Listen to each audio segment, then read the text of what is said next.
Today on First Cup, we got jokes, we got quotes and facts, and y'all wrote in questions on the new Facebook page. There's a whole bunch going on. It's almost overwhelming. Stick around. We're rolling in 17 seconds. Sometimes that math is hard to do. I haven't had coffee yet. 5, 4, 3, 2, 1. Good morning, everybody, and welcome. Today is Friday. It is September 3rd, 2021. My name is Jeremy, and this is my first cup of coffee. If you saw my eyes fall, it was when I realized the date. Today would have been my father's birthday. Not something I think we ever celebrated together, just because of logistics. But as he has passed away, these are things that I think about. Good morning, Denise. Good morning, Mel. Here, we'll move this over. Good morning, Daniel. Oh, well, yesterday was a pretty solid day. Got a whole bunch of work done. I cleaned up a little bit in the house. You ever clean anything in your house, like a certain spot, and you're like, man, I did a really good job on that. Yesterday was the toilet. Like, it's really clean now. I even cleaned like behind the base, like the dust. Probably because I was procrastinating from doing real work. Good morning, Stacy. Good morning, John. Look at all these people rolling in on a Friday. Good morning, Frank. Woo, this is a busy Friday. I like seeing all my friends in the morning. Who gets to do this? Who gets to start their day with all their friends? Like, come on. I'm pretty lucky. That wasn't the highlight of yesterday, though, of course. We had the episode of Martial Arts Radio with the less than ideal audio. But I didn't get any nasty emails. So either people started to listen and turned it off, or they listened. Actually, we got some responses. So people liked it. The audio will be better next time, hopefully. Actually, there's a chance that it was that block of few episodes that we did. But anyway, had a call yesterday, and then had a call with Andrew. I'm not going to say definitively this is happening because there are still things that could get in the way. But it looks like next April, we will be hosting a destination weekend training immersive martial arts experience. And it is going to be far less expensive than you think it would be. All inclusive.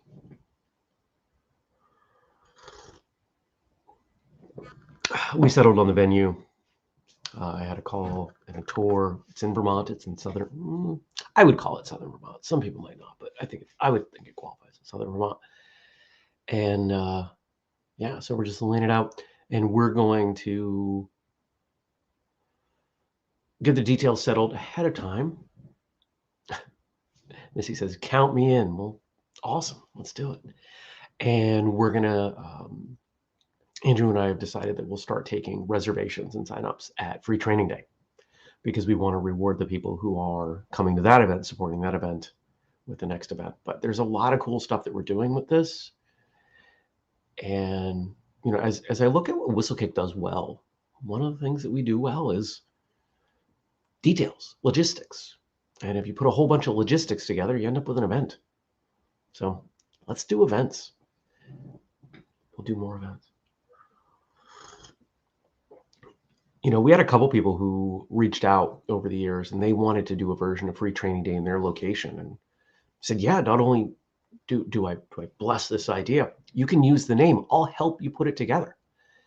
And the thing that people fell apart with usually was where they were going to have it, high school gym, or there was one situation with someone, I remember, that their martial arts political climate in their area was not such that they felt they would get people to show up. Maybe we can help with that too. I would love to say, oh man, I got to fly out to wherever this weekend for another Free Training Day. I would totally do that. So, audience, if you want us to do that, let's do that. We should probably do one in the South somewhere. We've got a bunch of peeps in the South that like us. Although it's interesting. I look at a map. There's a map. There's a map of the U.S. right here. I look at maps a lot, and when I look at various areas, I'm like, oh, it takes you like 6 hours to drive and get out of your state, and I can drive 6 hours and be in any state in New England, Canada, New York, Pennsylvania, even northern New Jersey. Like we cover a lot of states in those drives.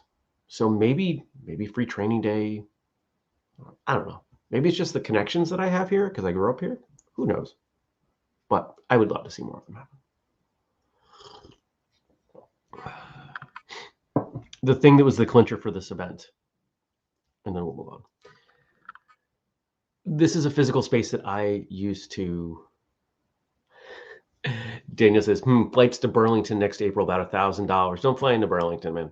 If you're going to come out of Heathrow, flying to Boston. Boston, Manchester, New Hampshire. I'm fully expecting that a number of people are going to be flying in for this, and we'll coordinate some transit. That doesn't worry me. What was I saying? Oh, I had been at this space, and the center point of the outdoor buildings was this big, beautiful brick and concrete pavilion. And like state parks around here tend to have these. You can only use it in the summer because there's no walls, but keeps the rain and the sun off you. And I said, I knew about the space, I knew the people. I wanted to start here because I knew it would be affordable. And they said, yeah. And we're on this call yesterday, and I'm talking, and I asked the question. I said, wait, did you renovate the pavilion? And they said, oh, that's right. That happened since you were last here. If you were to design the perfect multi-purpose building for a martial arts event, you might have 30-foot ceilings and a breakout room and a commercial kitchen and that really smooth concrete floor with radiant heat. Yeah. Big garage doors to open if it's nice out. This spot is perfect. I'm so excited. So, yeah, we'll open signups at free training day, and we have a cap of 40 people given the space, and we'll see what happens. Okay, moving on. So the new Facebook page is working out well. Jared posted some stuff in there yesterday, and I want to encourage all of you, if you're on Facebook, First Cup with Jeremy, find that, because that's where we're going to centralize all of your comments and questions. If you're not on Facebook, you can still email me, jeremy@whistlekick.com. But what I found with, now we're on Twitter and YouTube and Facebook, and some of you listen to the audio version, the podcast version later on. And that just meant that there were a lot of places I had to go to collect all this stuff. So email me or post it in there, and it'll be really simple. Frank's going to keep messaging it to me because Frank is the heart of the show. Frank has driven the content on this show for a long time now. It is a page.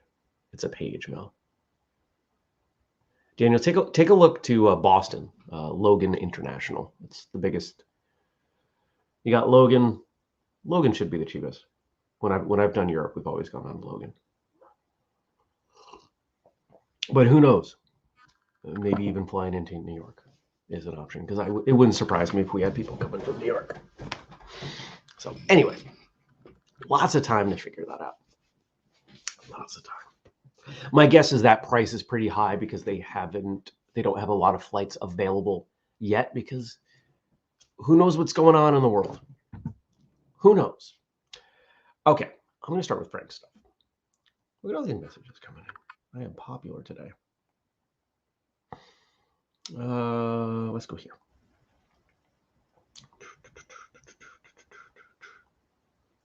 Okay. Bunch of jokes. Lots of jokes. The joke's for Fun Day Friday. It is Friday. September is sewing month. I used to have a sewing machine. It didn't work the way the ones I learned on in school, so I got rid of it. But I've actually thought about getting a sewing machine because I'm short and I'm broad-shouldered, and everything has to be hemmed or it doesn't look right. But I don't really have time for that. So, according to Daniel, $1,000 is a cheap UK flight. Well, enjoy that, my friend. I think $1,000 is getting me anywhere in the world.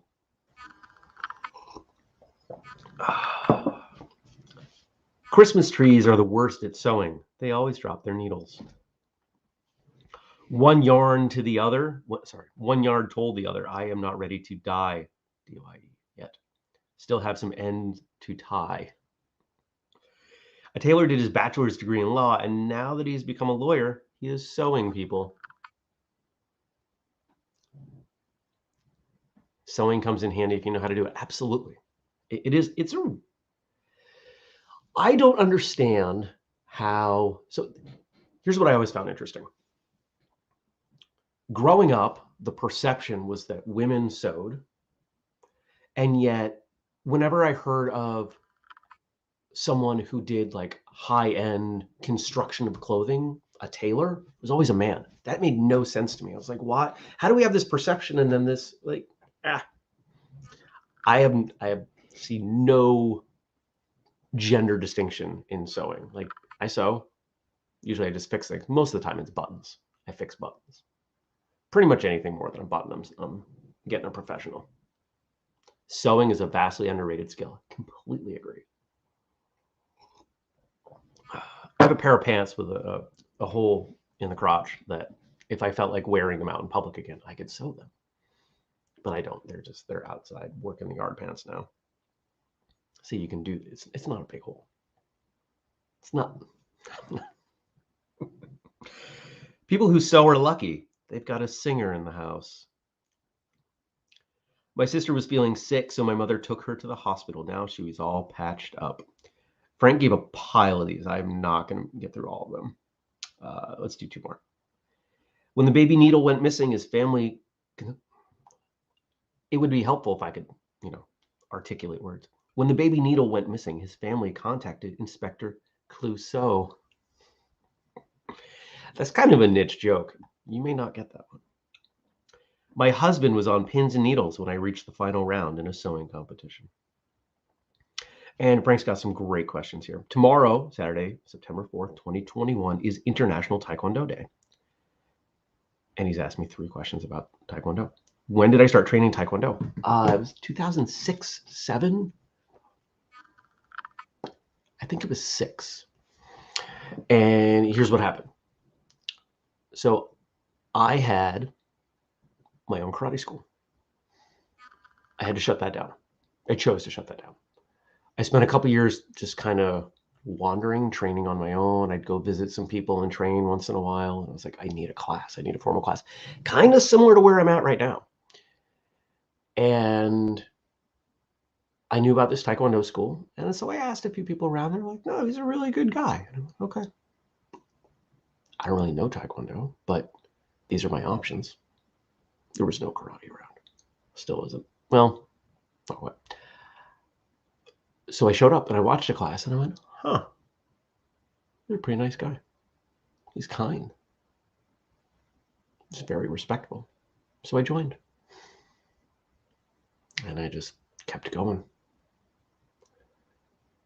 Not because Taekwondo was better or not better or any reason. The number one reason why I trained, and I don't want to say that I'm not training at that school anymore, but it's been a while since I've trained routinely at that school. This instructor, who I've asked to be on the show so many times, and I really hope he will eventually. Oh, that reminded me. Some of you may remember the episode we did with Grandmaster Quinn Yo. It was a great episode. Wonderful. I remember it. I remember my emotional response to it because one of the was one of the episodes where going into it, I was nervous because I knew his English wasn't perfect. And sometimes when we have guests who, their English isn't great, they get nervous and so they hold back. It's not that I mind if someone's language is broken. It's their ability to open up. There was no problem with that. And actually, if I remember correctly, his spoken English was much better than his written English. I got an email yesterday morning that he passed away. And the second half of the email it made me tear up a little bit because it is exactly why I want to do what we do. And I'm really glad that we have this episode where you talk to him, and we'll always have it. Sadly, this makes at least the third guest to pass away. So if you know somebody out there, there's somebody that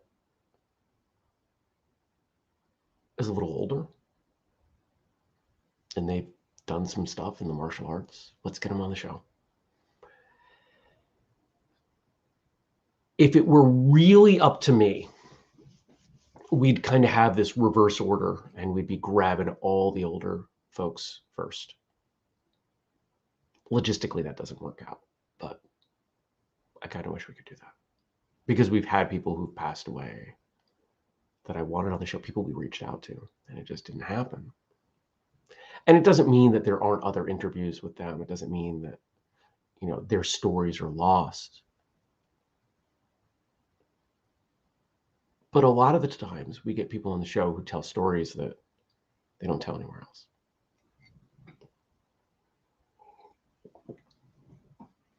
Well, there's a lot going on here.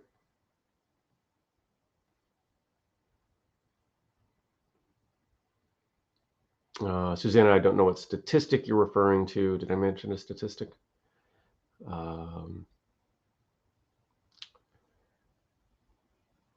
September 4th, such a date was chosen because on this day in 1994, the International Olympic Committee officially adopted Taekwondo as an Olympic discipline.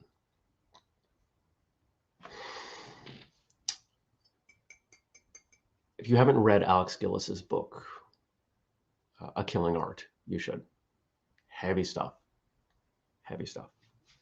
So let's circle back around. That was a journey. So rest peacefully, Grandmaster. Quinn. What was your favorite part of my Taekwondo journey?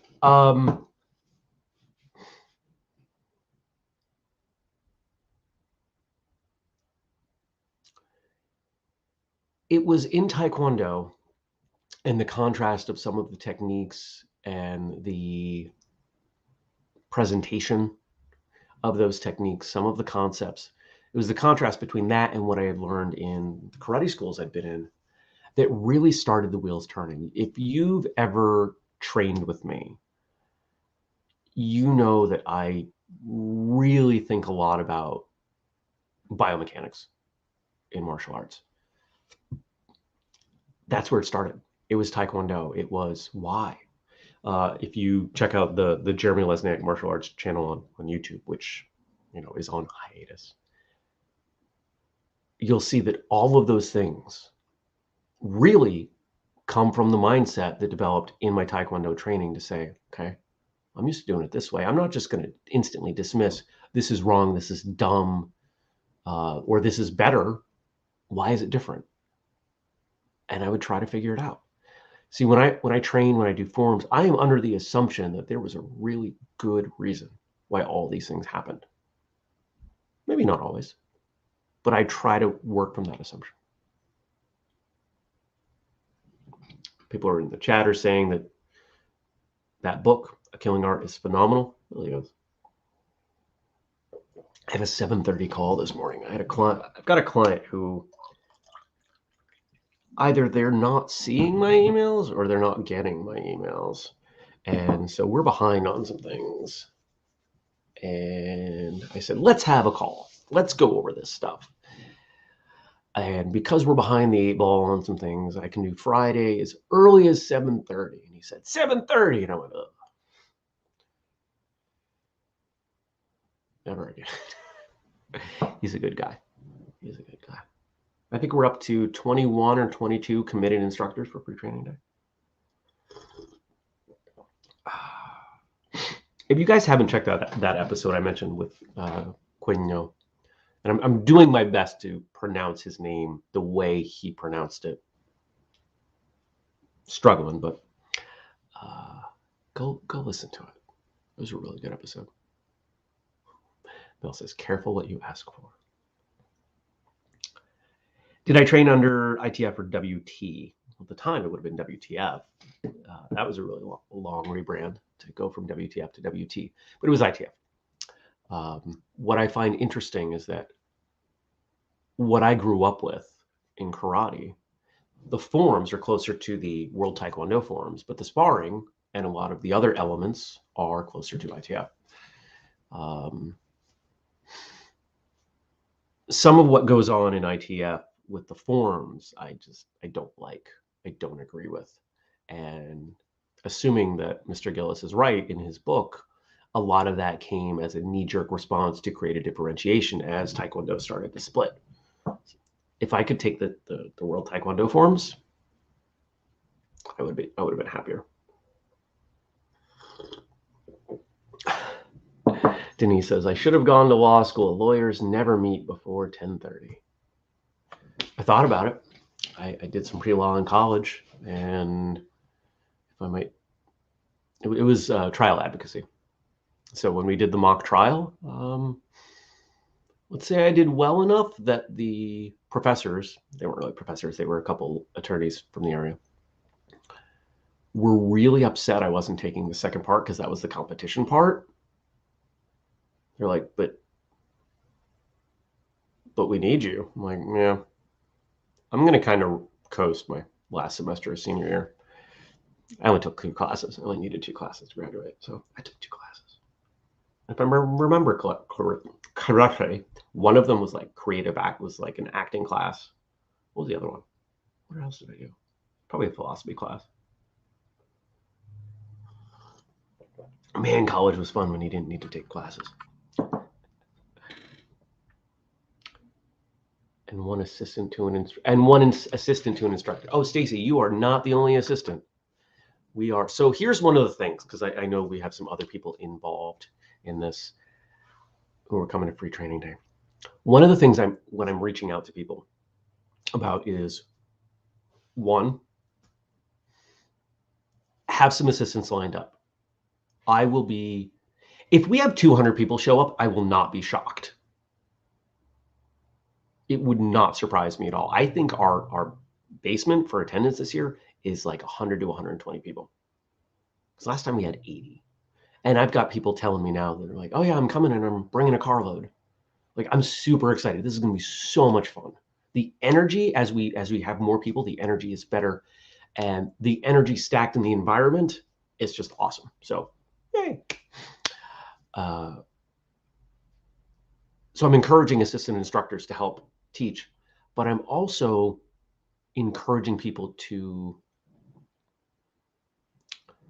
present more as a team, more as a school. So like there's a family that trains, that has a session, they own a school. And I said, I would really love for both parents and the child's 12, 13, to be involved in the presentation. That's the word I'm using for the sessions, to present the session, because I think that's going to bring better energy.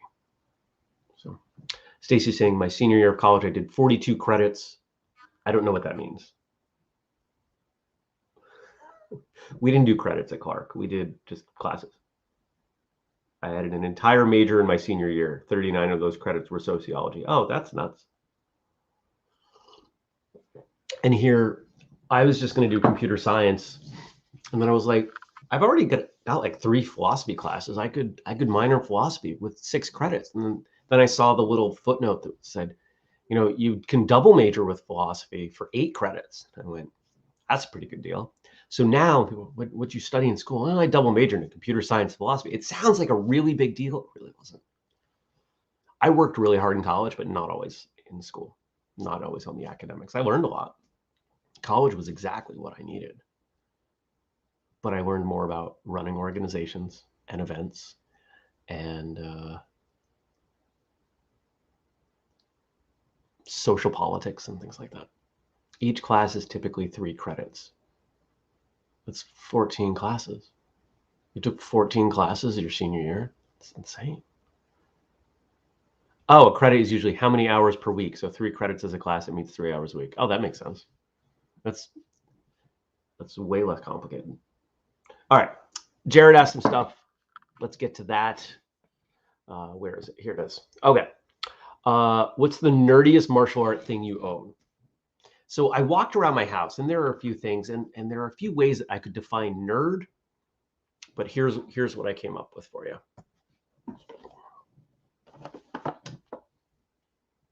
Now, some of you might freak out. Yes, I have the box. Don't worry. Apparently, if you get rid of the box on these, people lose their mind. So, Scorpion, aka Chris Casamassa. And when this came in, I posted it and tagged him because we're Facebook friends, and I just thought that was hysterical. And then here's the Johnny Lawrence one. Cobra Kai. There is a Daniel LaRusso one. Apparently that was released first. I missed it, and now it's worth a whole bunch of money. So not going there.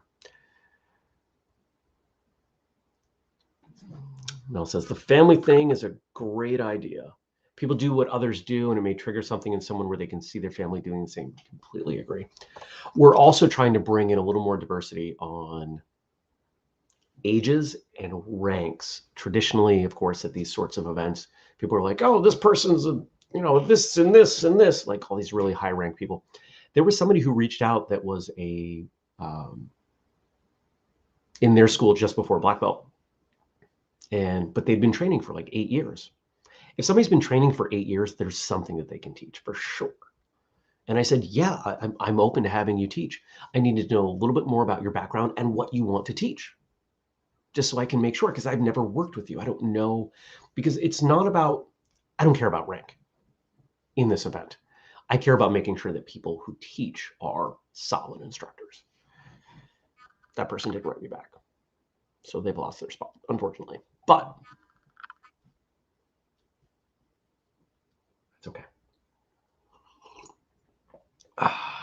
Another question Jared asked. Oh, I missed it. So this one, Jared, I'm going to like this comment. We're going to have to move that one to Monday. Do you have any martial arts, EDC, everyday carry? Not really. The 3 core things that I try to carry at all times. Pocket knife. You've seen this pocket knife. I did a whole episode showing you my knives. Flashlight.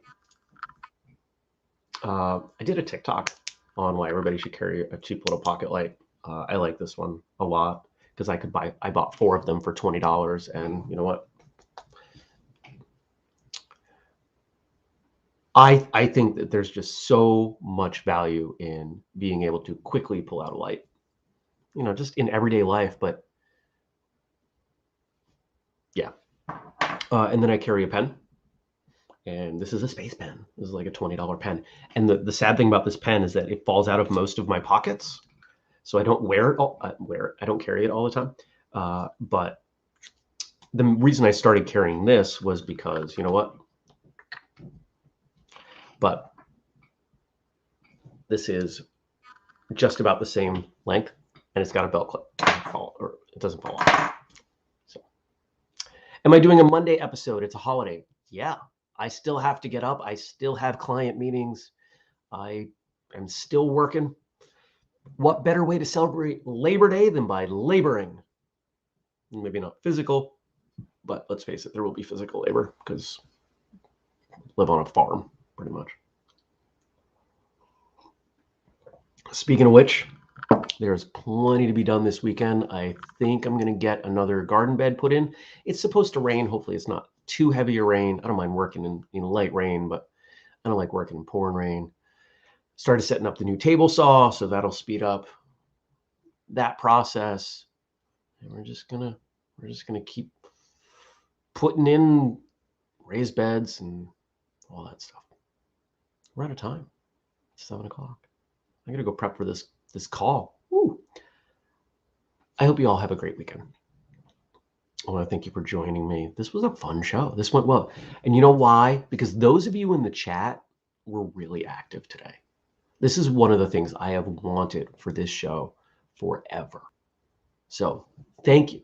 Thanks for coming on. Thanks for having good conversation with me.